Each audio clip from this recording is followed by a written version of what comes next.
কখনো কোনোদিন কারো পারমিশন ছাড়া মোবাইলের গ্যালারি চেক করবেন না। কখনো কারো পারমিশন ছাড়া তার ফেসবুকের মেসেঞ্জারে কে কার সাথে চ্যাটিং করেছে এটা করা যাবে না। কখনো কারো পারমিশন ছাড়া তার মেইলের ইনবক্স খুলে দেখা যাবে না। কখনো কারো পারমিশন ছাড়া কারো ব্যক্তিগত চিঠি পড়া যাবে না। দিস ইজ ইসলাম, এটাই ইসলাম। আমরা ইসলামকে শুধু নামাজ আর রোজা আর জিকির আর এই দাড়ির মধ্যে সীমাবদ্ধ করেছি। প্রত্যেকের একটা প্রাইভেসি আছে না নাই?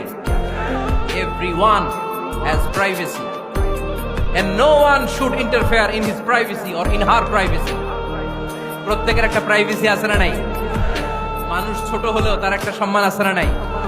এজন্য ছোট্ট বাচ্চাদেরকে কখনো প্যান্ট খুলতে বলবেন না। অনেকে বলে আরে ছোট মানুষ খোল খোল, আরে তুই খোল, এই খোল খোল খোল, তো আছে না নাই? ওরও প্রেস্টিজ আছে, ওরও সম্মান আছে। খবরদার, everyone has a personal space and no one should interfere someone's personal space. কারো পার্সোনাল স্পেসে যেন আমরা নাক না গলাই। অনেকের বদস্বভাব ফ্যামিলি ম্যাটার নিয়ে, প্রাইভেট ম্যাটার নিয়ে কথা বলে। ভাই কি চাকরি করেন? সরকারি না বেসরকারি? সরকারি। বেতন কত? ওনার বেতন কত? এটা দিয়ে আপনার কি লাভ? ঠিক কিনা?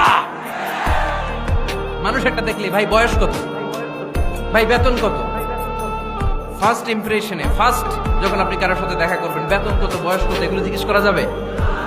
কেউ যখন কারো ঘনিষ্ঠ হয়, বন্ধুতে রূপান্তরিত হয়, তখন এই কথাগুলো।